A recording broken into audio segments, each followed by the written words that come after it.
I know that a couple of people have been able to join us on Instagram and on Facebook. Thanks so much for joining. I think we're just going to start so that we can get going. So, yeah, we're not going to be moved by the multitude. We're just going to keep going and then you can join us. So, yeah, so welcome everyone to Purpose Talk with Funmi. This is the third one this year and actually ever. And I'm so delighted for this session. More importantly, because I have a very special guest sitting right next to me. I can't actually I can't say enough of how God has used him to be a blessing to the body of Christ. Let me tell you, I remember when, way back then, the first few, I think like in the 1999, 2000, when we used to do, you know, I think the mass choir when we had this convention. And I remember my husband always said, oh my God, Mr. O is so good. He needs to do something more than just the church. He needs to have an album or something. We were talking about that like 20 years ago. I know that this was a long time ago. Like, oh my God, he is good. So, and it's amazing, yeah. I'm not kidding, you know, because you could tell from the skills, you know, the way you coordinate the choir, you know, arrange the songs. You're like, wow, this is the talent. And thank God that you're still, you know, pushing on and taking the kingdom for Christ with the gift that God has given you. So, actually, before I go into asking you questions, I'm just going to talk briefly about our topic for today. Our topic today is fulfilling purpose while afraid. And actually, this is very personal to me as well, because as we all know, even the best of people, the public speakers, everybody still experiences fear when they want to do anything. People think, oh, it's natural to me, but no, it's not natural to everybody. There's still that element of fear. And lately, when I was studying, listening to people like Joyce Meyer, Reverend Samadeyemi, and one of the common theme was, why not do it afraid? Like, why not do it afraid? And so I was like, okay, let me even go into the science of being afraid, fear. And I noticed that actually the definition of being afraid is having a feeling of fear. And I realized that, well, God gave it to us. God gave us that ability to be able to be afraid for one reason, for safety. You can imagine if people are not afraid. You can decide to go and jump off a cliff because you're not afraid. You will see a lion, you'll face it because you're not afraid. So that gift, actually being afraid, was a skill or a gift given to humans for safety. And so I'm like, so, okay, it's okay to be afraid. So then now in line with purpose, to me, it's just a clear statement, or it's kind of resonates with me that everything we do it afraid. Now the question is, do we not let that fear hold us back? And of course, there are so many scriptures about, you know, being not fearful, because obviously, so we're going to be afraid, period. But then what's the condition not to? The Bible, there's so many scriptures about, you know, fear not, I'm with you, be not afraid, I'm your God. Be anxious for nothing. There's always something after that that will help us not to be afraid. But I think the biggest thing that came to me is that we have to do it while we're afraid. We have to do it now, because that element of fear will not go away. We just have to now just say, okay, I know it's scary, but all right, God, I need you to be with me, because the Bible says that when He's with us, we can do it. So I don't want to go into too much talking, because, you know, that's something I do very well. So, and with that as a kind of a background, I'm going to ask you, Mr. Paul, when did you find out that this is the calling? When did you find out your purpose? That this is what God has called you to do? Before I answer, let me just take time to pray first. Sure. Father, we thank you for an opportunity to discuss about purpose and about fear. thank you because the Bible says, let him that speak as the oracle of God. So whatever we will discuss here this evening, I pray that people out there listening, watching live or watching even later, there will be a ripple effect of your blessings, of your understanding. And I pray God, whoever is going through difficulty in finding a purpose in you, that whatever we discuss here tonight, it will broaden your glory and your light will shine. Because when your light shines, darkness cannot comprehend it. So let your light shine in what we talk about today as we speak. Speak through us, O God, in Jesus' name. Well, for me, by the way, if I'm looking left and right, it's because I'm surrounded with multiple cameras. Sister Funmi has it. She's wonderful with these cameras. If I'm looking here, just understand that there are multiple cameras here in the studio. First of all, thank you for the opportunity to share.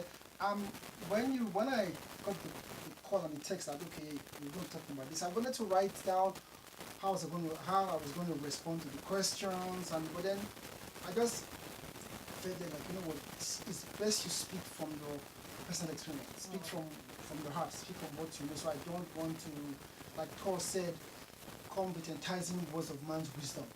But I want to speak with making sure that what I speak with or of has the power of God behind it. Now, first of all, for me, the first thing is to know what purpose is. Because if you know what that is, whatever happens in between, before, after, or in the journey of purpose, you can be able to balance it out. Purpose in itself, the definition of purpose means the reason why something is made or created. So now once you know the reason why something is made or created, for example, if you go to a grocery store to buy a knife, the reason why the knife was manufactured is to cut, well, depending on the kind of knife, is to cut maybe onions, pepper, meat. Now if you go to Walmart and you buy a kitchen knife, and you decide to go into the woods to cut a tree with a knife, abuse is what is going on because you are using the purpose of the knife is wrongly used. I once heard a man of what I think is Bishop Oyedepo I heard say this. I'm going to paraphrase. He said, when the purpose of a thing is not known, abuse is inevitable. Yes. So if you don't know the purpose of why something is made or created, you will definitely use it wrongly. The book of Revelation chapter 4 verse 11 says that for thou hast created all things, and for thy pleasure they are and were created. So if you understand that, okay, first of all, God created me for the purpose of his pleasure. For thou means God has created all things.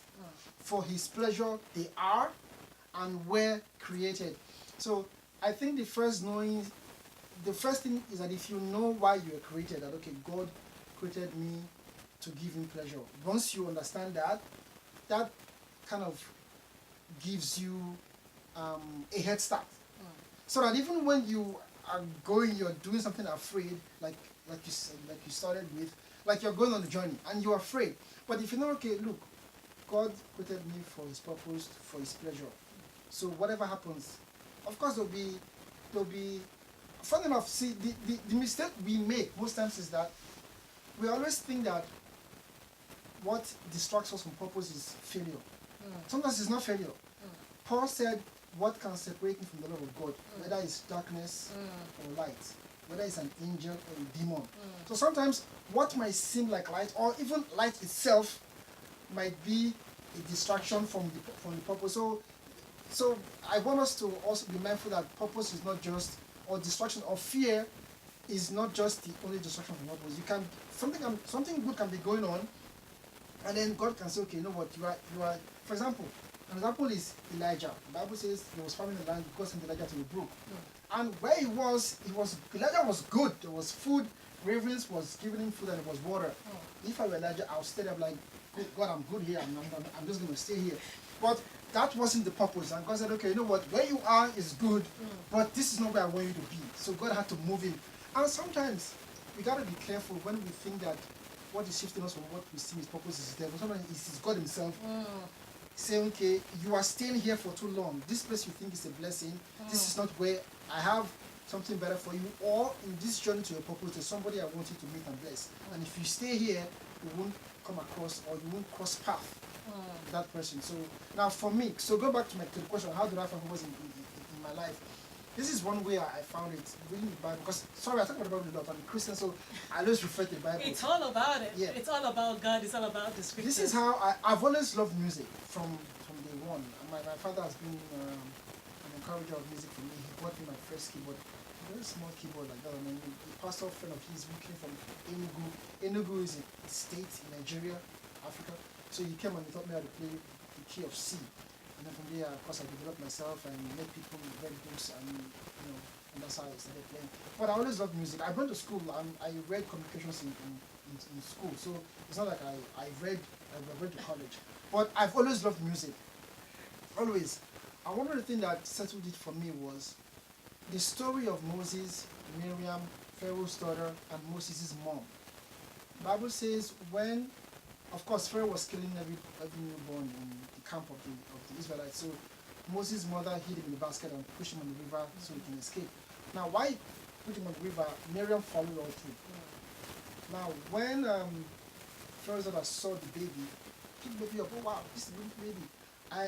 I need a Hebrew woman to help me take care of the baby. So I talk a lot. So tell me when I go too long, because I talk a lot. Just so you know. People are going to be asking questions. Yeah. So okay. Sorry. Let me run up quickly. So anyway, so the long and short is that Pharaoh's daughter said, "I'm looking for someone to take care of the baby for me." Miriam said, "Oh, I know a woman that will take care of the baby," and called the baby's mother. And Pharaoh's daughter said something that is very key. She said, "Take care of this child for me. Any amount of money that is due, I'll pay you." Now, look at it this way. Let's say 4 months down the line, Pharaoh's daughter went bankrupt and couldn't pay Moses' mom. Do you think Moses' mom would be like, you didn't pay me, I'll take this boy back? You know why? Because the child is hers. So one of the ways to find purpose is something that you enjoy doing, that even if you didn't get paid doing it, you still enjoy doing it.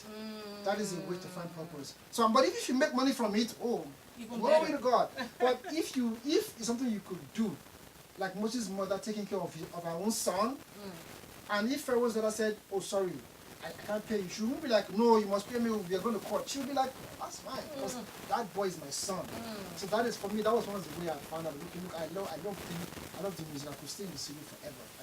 I love the music, so even if I don't get paid for it, I will still do it anyway. So that is one of the ways I found. Sorry, I speak to you. No. That is just part. I can't get off of that. Even if you don't get paid for it, you will just still keep doing it. I agree with you. That defines purpose very well. So I'm going to go straight, because I think you've summarized 2 of my questions. So I'm going to go straight to the next one.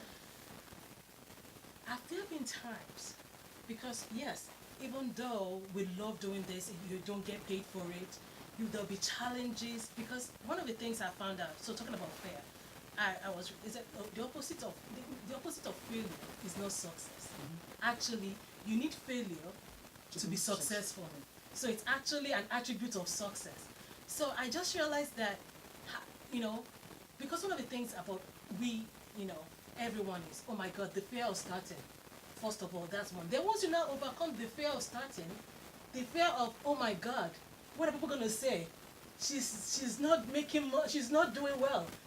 We always have that fear at every stage. Now the question I have for you is, how did you overcome the challenges? Because I'm sure there had been challenges. Oh yeah. What is it that has got you rooted? I know you gave an example of, okay, it's purpose, but there have been times that you might want to give up. What are those things that... yeah. Even though I used Moses' mom as an example, for those of us who are parents, I'm a parent, I have 3 kids. There are days I'll be like, ooh, I wish I could ship you guys somewhere else. And these are my kids. So even though I found purpose in doing what I do, and I love doing it even if I don't get paid for it, there are times where it can be very discouraging. And guys, it is okay for you to be discouraged. Andre Crouch once sang a song that said, if I never had any trials, I will never know that God can solve them. Because if there are no trials, then you wouldn't know that God can do it anyway. If you went sick and God healed you, you will never know that God is a healer. If you never lacked and God provided, you will never know that God is a provider. So it's okay for you to be. Now, how I dealt with it is, for me, yes, I have faced many, and as a matter of fact, I still face them tomorrow. I face them, but the confidence I have is that I know God has created me for His pleasure. So no matter what I go through, and this is not even just solely to purpose. In life generally, you will go through ups and downs. The Bible says, even though I walk through the valley of the shadow of death, I will not be afraid because of you. The reason is because even in the valley, the Bible says Jesus is the lily of the valley. So if you are in the valley, the lily is there to guide you.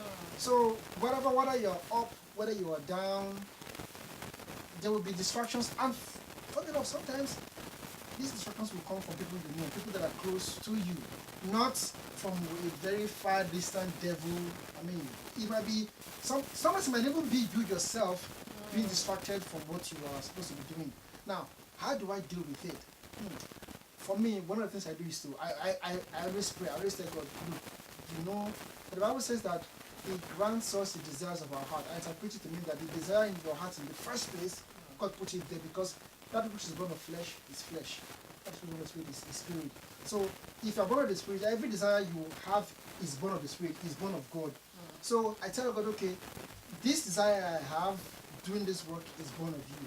Yes, I face discouragement. Sometimes I don't have enough money to run a project, or people disappoint me, or I disappoint people. God has called, He has predestined, He has sanctified, He has justified, and He will be glorified. So once you know that look, whatever I'm going through right now in my purpose, and it's going haywire, topsy, whatever the word is, but I know that God has called me to do this, and He has sanctified me for it. I'm justified, and I know He will glorify me in this. So that is one of the ways I combat it.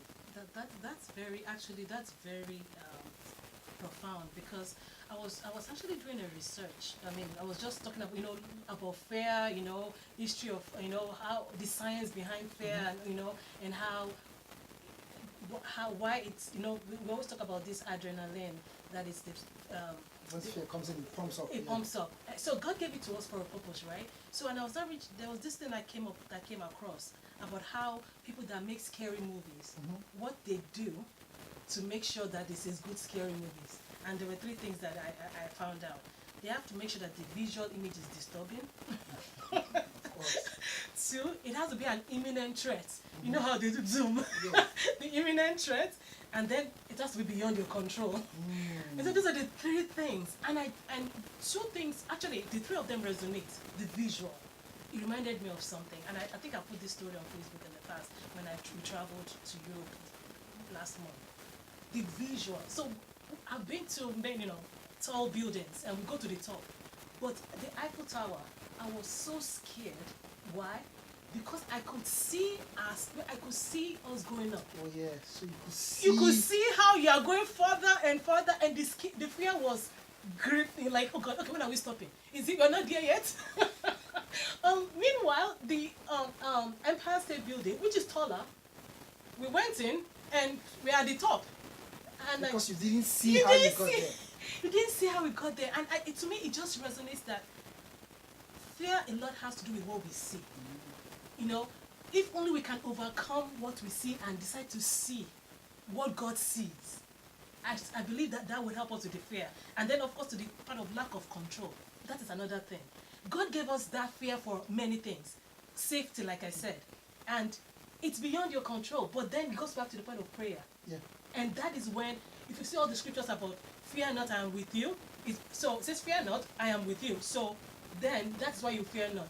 They said, be anxious for nothing, but with everything. So be anxious. The only reason you cannot be anxious is for the condition. Yeah. Like everything with prayer and supplication. Yeah. So I just realized that every time God was saying, it's like, okay, I'm telling you not to be fearful because I have an answer. Yeah. Or something to help you. Because there's no way you can do without it. You're going to be fearful.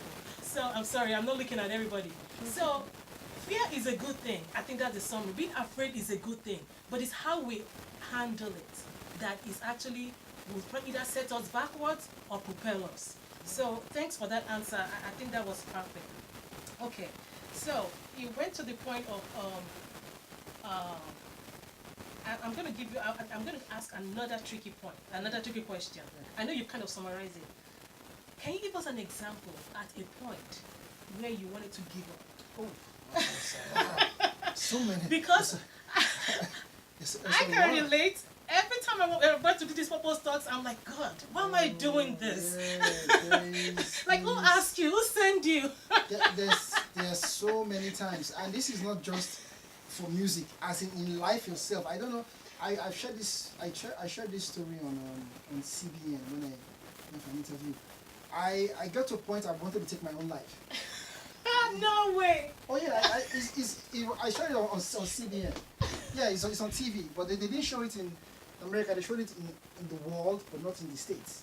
Yeah, people called me. Yeah, I've shared this before. So, will you be depressed? Oh my God, depression is real. And please, if you're depressed or going through depression, one of the symptoms is that the devil will try and seclude you, which means you will be among people, but you won't feel like you are alone. That's one of the things that I'm going through. Like, I was still going to church. I was still playing keyboard. I was still the music director, but I was so depressed. I was depressed. And I was living with people who were men of God, speaking in tongues, talking with Bible, but it felt like I was all alone because I felt like what I was going through, nobody else understood it. Even though they'll tell me, man of God, it will be okay.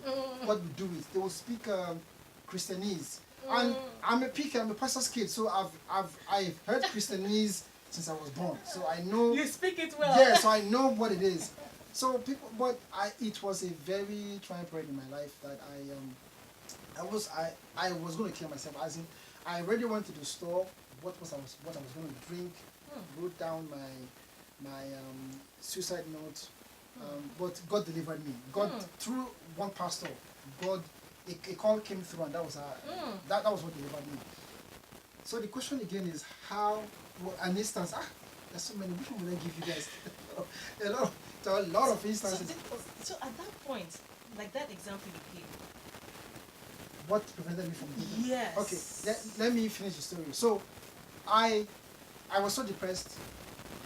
I'm like, okay, this is not the life that I bargained for. Especially for some of us who are immigrants who left our countries to come to America. We always come for the better life. So I just said, this is not the thing I had in my head. This is not. Well, anyway, so I went to the store, bought what I was going to take, put it on the table, wrote my suicide note, sent it to my wife. At the time we were married, so I sent it to her. So I sent it to her. As soon as I sent her the message, maybe like 10 seconds, a call came in. It was a pastor friend. Called me. He has always been calling me. He calls me. So when he called me, I pick up the phone, and he just started saying, "I pray for." I was just praying. I said, "I come against any spirit of suicide." I was just praying. So while I was talking, though, honestly, I was kind of angry. So I was like, "You're calling me now because my wife must have sent you the message, and then you're calling me to." So he prayed for maybe like less than a minute, and then he hung up the phone. And so I started to put the phone, and I pick up the phone, and I called my wife, and I was screaming at her on the phone, "Why did you send my message to this person?" She said, "What message? I didn't get any message." Oh. I'm like, "Wait, what? I sent you a message." She said, "What?" So she hung up the phone and then read the message and then called back. I'm like, "Okay, I'm just seeing the message now. What is wrong with you? What's going on with you?" So it was like a light bulb in my head, and then I because one of the things as a Christian that causes depression is that you say to yourself, "God, I've been going through this protracted thing in my life." I mean, you see me going through it, right? Why aren't you doing anything about it? I mean, why are you? I mean, can you see? God, come yeah, on. yeah, like what is going on? Like you can see, right? So, and the devil makes you feel like, okay, man, God, I'm not this. So the devil alienates you from everybody and from God Himself. For my case, that was what I felt like. So when the call came through, I just heard God tell me, "Listen, I know what is going on. I see everything, so I know what's going on. I know what is going on." So that kind of consoled me. That was the beginning of the end of my depression. I said, okay, so God actually sees it. So I kind of felt comforted. Okay, at least I know that you are aware of what is going on. So okay, if you are aware, then you better do something about it. And that was from there. Everything just picked up, and my line began to fall. I mean, what I was going through didn't vanish immediately. I still went through it. sometimes God makes you go through stuff because He wants the flesh to die. God doesn't respond to flesh. God responds to the spirit. So He lets you go through because the flesh has to die, and then when the flesh dies, God heals. Amen. I like that one. God does not respond to flesh. He responds. I haven't heard another version. God responds to faith. Another version. You know, like I think that's a key point because I think to have kind of there's one thing that I just realized about we as children is that look at David. He said that he encouraged himself. Everything around him, even his wife, people that could encourage, they were all gone. But he had to encourage himself. I think we have a role. Yeah. We have a role to encourage ourselves, to fight off the fear. In fact, one of the things that occurs to me is that I was reading an article. It's like, why are you worried about what people are saying? Why do people's opinion matter? Because look at that point. At that point, did people even know what you were going through?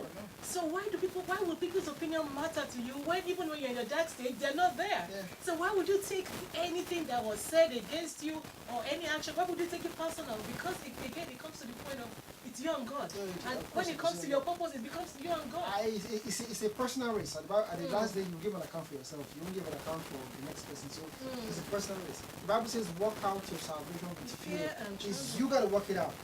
Not anybody. You have to work it out by yourself. So I think that I have to also mention one more thing, especially when it comes to purpose, because everybody talks about it. Everybody talks about purpose, especially when the challenge comes at what. Why do you think you're special? Everybody does this. There are people there are more successful people out there. They do the same thing. They do the same, right? And they will do better than they do better than that. And then there's that fear. I remember one thing when we're having the purpose talk with Sister Gladys from the very first one. And she mentioned that same thing. And that is one of the things that really creates fear in us. Yeah, like what I'm going to do, everybody is doing it, everybody does the same thing. What makes you special? But this is the answer I always give when I have that kind of question. God didn't call you to everybody. You have to understand that God did not call you as a purpose to everybody. Sometimes the mistake we make is that we want the purpose to be big. Like I want to go on the world stage and I'm going to speak with friends in regards to music ministers like myself. We want to get a big platform and sing to millions of people. Our songs is on YouTube gaining millions, and that is fantastic, and there's nothing wrong with that. But have you ever considered maybe God has called you to only Somerset? The Bible says heaven rejoices when one soul. But we want to chase the 99 and leave the one. But God is the other way. God wants to chase the one and leave the 99 that is already saved. So Jesus told the disciples, stay in Jerusalem until the Holy Spirit comes in, then it progresses from Jerusalem to Judea to the ends of the earth. It starts from, some of us we want to just go big, boom. There's nothing wrong with that. If that is what God has called for you and you go big, there's nothing wrong with going big. But always remember, anybody you see that you think has gone big started small. Don't let them fool you. Just because you found them that they are now big, they didn't start big. They started small from a place that you didn't know them. For example, there's this guy. You deserve it. You deserve it. What's his name again? Hallelujah belongs to you. I've forgotten, but I didn't know Will Thompson. Phil Thompson. I didn't know that guy until that song. I'm like, where is this guy come from? I didn't know him until that song. But I just began to understand that the guy has been music actually in church for he's been doing this for a long time. But just because you hear his song that resonates with you now, doesn't mean he hasn't been doing it for a long time. So one of the ways to see, everybody is created differently. I mean, science even proves it. We all have different DNAs. Our thumbprints are different. So run your race and don't look at the. Someone gave an example. I'm going to say this on the end. Someone gave an example in church. His name is Eric. Beautiful example. He said a woman went to the pastor and said, how come during service people are doing stuff or talking, or people are just not paying attention to what is going on? So the pastor said, okay, I'm going to answer the question with, if you can do this for me. And I want everybody to do this. If you can do this, if you're the type who you get really distracted by people doing stuff around you. When you get home, or if you're home, after this podcast, do this. Get a cup of water. Fill it up to the brim. Put a raw egg, don't break it, like the whole raw egg in the water. Make sure it's full. And then try and walk around your entire house, making sure no drop of water fall down. You know what will happen. You will so concentrate on the water that you won't see what is going on. So the pastor told the woman, do that. Hold the cup of water, put the water and walk around the church. When she came back, she said, okay, what did you see? The woman said, oh, I already saw the egg and the water. Because you know what, your focus is not on yourself. So once your focus is on the raw egg and the water, it doesn't spill. You want them to see Sister Funmi. So once you are focused on the purpose that God has given to you, you will not be distracted by any. Paul said, nothing can separate me. Whether it's light or whether it's darkness, which means whether it's even a good thing going on. It's a good thing going on over there, but that is a good thing. I appreciate God for it, but that is not my race. This is my race. So I run my race. Why I can celebrate the good thing, but I still have to keep my race. I won't say, oh wow, he's already doing it. But why am I doing it? This is your race. God may have called you to one person on your street. That is enough. You don't have to be called to the entire New Jersey. Or the entire, if you are called to New Jersey, like I said before, it's fantastic. But once you know what your purpose is, and that you are created to give God pleasure, and that pleasure means that if one soul is saved, God derives pleasure, then you're good to go. You don't have to be. Amen. Preach, brother. No, I mean, I think that is very sound and kind of. In fact, I can't get over it. I'm trying to see if people have questions, but I think people are just watching and enjoying us talk. So, so I'll be looking every now and then to look for questions. I think one thing that comes to mind to me about being focused and also about fear. Another thing that came to me about was many times we are fearful because we think we are alone, or we think, oh, I have to do it all by myself. And I realized, Bible says that, because remember we're talking about why we have fear, the adrenaline is for safety, right? And I just remember what scripture is about safety, and I was like, wait a minute, the Bible says in the multitude of counsel, there is safety. And I realized that actually, when we are good, we need help throughout our phases while achieving purpose. We need counsel. We need, look at that opportunity. If you didn't have that brother or the pastor that called, I mean, God forbid. I mean, God always creates that avenue and that counsel. You have people that will, there will be negative and positive. We have to decide. But I just realized that it's very important. One of the things that helps us with fear is multitude of counsel, reading books. Because like you said, some people will take 10 years. What they take 10 years, they'll put it in a book. You might be able to do it in a year because you've read it, you've learned from their experience. You wouldn't have to make the same mistake they made. Like, oh, okay, this is... So, again, it doesn't mean that we're not going to make the same mistakes because we learn differently. That's another thing also. There was this thing about starting. How would you know you'll be successful if you don't start? How would you know it will work if you don't start? So that fear of start has to be thrown out. I was listening to this guy, I think it was this popular speaker. I think it was my brother that sent it to me. He said that most rich millionaires, they are the worst risk takers. Out of the 10 risks they do in a year, 2 works. Yeah. And 8 doesn't work. 8 doesn't work. But you only hear 2 because they make money out of it. Exactly. Like, oh, so again, it's one of the things that fear is a good thing. First of all, it makes us cautious, but at the same time, it is a channel that we need to overcome. So don't let fear ever stop us. Don't let it, I like the thing, do it afraid. Because again, like I said, even this purpose talk, I was like, God, every time like, oh God, how's it going to go? We're always going to be afraid, but then once you get into it, then God takes over. It does. The Bible says the fear of the Lord is the beginning of wisdom. Yeah. Once you begin to feel like that, you research, you read books, wisdom comes. Wisdom comes. It guides you how to go about it. As a matter of fact, somebody who might have been in it before you got in there, it might take a person, like you said, maybe 5 years to have achieved where they are right now. You will start, God gives you wisdom, and in a year or 2, you've achieved up to, or if not more, than who has started like 5 years ago. So never be afraid. I mean, of course, look, being afraid to start it is amazing. That only shows that you're human. And for me, I like that fear because that fear makes you run back to God. Because you know, okay, I don't have this strength on my own. So look at that. So that fear makes you always say, God, I can't do it. Yeah. Because if you're not afraid, you just go and do it, and then you take the glory. You give the. And then you begin to think, I did this in my power. There's a song in the Bible about the man who did that. The rich man who said, oh, look at my barns, they are full. I did everything myself. And God said, you stupid. God said, you fool. Today, your soul will be taken from you. So if the man had fear, he wouldn't be saying that. So that is why we need that fear to always make us run back to God. No matter how, whether we are successful or still in the process of being successful, always, because God will never share his glory.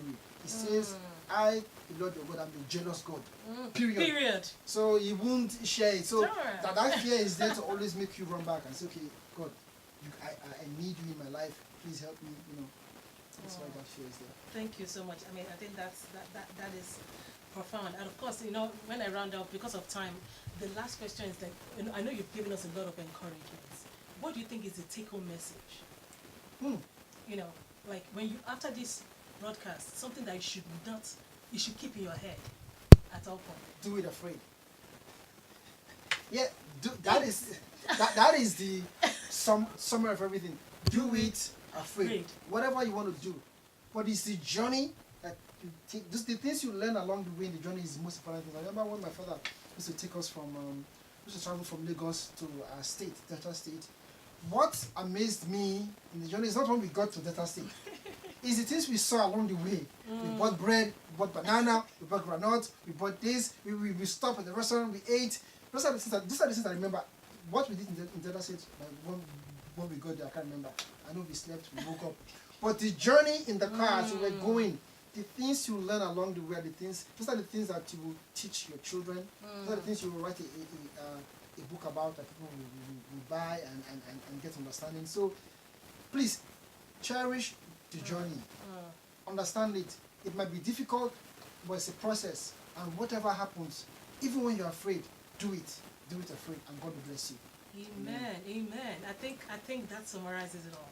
I know there's there's a very statement that says that when you close out the burden, you close out the blessing. Yeah. So it comes with the package, pretty much. It does. So thank you so much for summarizing it. And thanks everyone for joining. I'm sure for those that are watching and those that will watch it later, I really want to thank you. The goal is to keep this within an hour. So, and I think we're already there. So thank you so much for watching. The next Purpose Talk might be around Thanksgiving.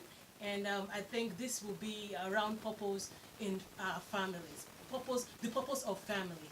So it's going to be Thanksgiving times. Please look forward to it. I'm looking forward to seeing and hearing from you. Post questions. Even after this is over, post questions. And I will be sending the questions to Mr. Oye to answer. And you know what? There was one other question I wanted to ask before we round up. Because, I know you've always been a music minister. I mean, you've been managing the music for churches. At what point did you move to the level of creating albums? Because that's... and when did you think, yes, this is the time? When did, yes? I've been music directing for a long time. I think they are kind of both intertwined. Well, what happened was that God was laying songs in my heart. And sometimes I tell people I tell choirs, when I go to talk to choirs or people who artists, there are songs God will give you is not for, what's the word? Okay, as a music director, right? Most times when God gives me a song, because I'm the director, I want to force the choir to sing it because God gave me the song. But sometimes the song God gives you, don't drag it on the throat of the choir or the church. Sometimes it's for an album for everybody. So what happens is that most times most music directors end up making the choir sing the songs that they write. So you got to be careful. So when God gave me the song, I'm like, okay, these songs are not to be pushed down the throat of the choir. The choir has to do my song because it's my song. Because I'm choir director and no songs. So I had the impression in my heart, okay, put this together as an album. and let it go beyond the walls of just the church. Let believers and unbelievers hear it, and of course I get blessed. And of course, I also want to make some money. It actually comes with it. Oh yeah, Because that's the way God works. It comes with it. Comes with it. Being blessed comes with your purpose. Oh yeah, it does. So thank you. And one more thing. So what is the next project? What should we be looking forward to? Oh, I'm currently working on my. We just finished Revealing Jesus the concert about 2 months ago. It featured Anthony Bassi, Safe Choir, Sister Gladys, Sophie Shaw. I always don't know how to pronounce her last name. And Jada Messino Sabo. So right now I'm working on my next album titled Revealing Jesus. It's going to be an amazing album. I mean, I've been working on this album for close to a year and a half now. I take my time when it comes to stuff like that because I want to make sure that the songs is given to me by God. I don't draw songs from my flesh. And that the songs that I have, because I have so many songs, I have to make sure that these are the songs that God wants me to release at this point in time. So I'll be on the lookout for my album. I might be releasing a single in the next couple of weeks, a video and audio, then and I'll release the album titled Revealing Jesus. That's what I'm working on right now, and I can't wait for you guys to hear the songs. It will definitely bless you. Amen, amen. Thank you so much. So there we go, Mr. Ho. Thanks for coming. I really appreciate it. Thank you for having me. It's a blessing to have you, and I'm sure this will not be the last time. Oh no. All right, thanks everyone. Bye. See you next time. Bye. All right, I'm gonna close it out.